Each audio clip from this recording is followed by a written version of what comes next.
ડીસામાં ફટાકડાની ફેક્ટરીમાં વિસ્ફોટ કાંડ બાદ ઉડી પ્રશાસનની ઊંઘ। શહેરના લાઠી બજાર વિસ્તારમાં રહેણાંક વિસ્તારની વચ્ચે ગેરકાયદે ફટાકડાના ગોડાઉન પર મામલતદારની આગેવાની હેઠળ દરોડા પાડવામાં આવ્યા, જ્યાંથી મોટા પ્રમાણમાં ફટાકડાનો જથ્થો ઝડપાયો। આ જથ્થો રહેણાંક વિસ્તારની નજીક સંગ્રહિત કરવામાં આવતો હતો, જે આગ લાગવાની સ્થિતિમાં રહેવાસીઓ માટે ગંભીર ખતરો ઊભો કરી શકે એમ હતો, જેને લઈને હાલમાં ગોડાઉનને સીલ કરી દેવામાં આવ્યો, જ્યારે ગેરકાયદે રીતે ફટાકડાના જથ્થાનો સંગ્રહ કરનારાઓમાં ફફડાટ ફેલાયો છે। અમને બાતમી આધાર મળે જ બાતમી એ આધારે અમે અહીંયા તપાસ કરતા નરેશભાઈનું એક ગોડાઉન આવેલ છે। એ ગોડાઉનની અંદર બે દુકાનો આવેલી છે। એ દુકાનની અંદર દારૂખાનો જથ્થો મળી આવેલ છે અમને। એ દારૂખાન જથ્થો જે સંગ્રહ કરવામાં આવ્યો છે ત્યાં કોઈ લાયસન્સ પરવાનો ધરાવેલ નથી। એટલે હવે અમે આ ડિટેલની આગળ તપાસ કરી અને જે દારૂખાન અંગેની આગળની કાર્યવાહી તપાસમાં ચાલુ છે।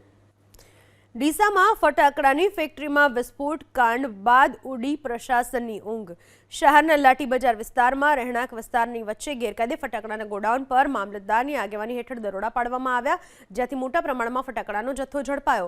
આ જથ્થો રહેણાંક વિસ્તારની નજીક સંગ્રહિત કરવામાં આવતો હતો, જે આગ લાગવાની સ્થિતિમાં રહેવાસીઓ માટે ગંભીર ખતરો ઊભો કરી શકે એમ હતો, જેને લઈને હાલમાં ગોડાઉનને સીલ કરી દેવામાં આવ્યો, જ્યારે ગેરકાયદે રીતે ફટાકડાના જથ્થાનો સંગ્રહ કરનારાઓમાં ફફડાટ ફેલાયો છે।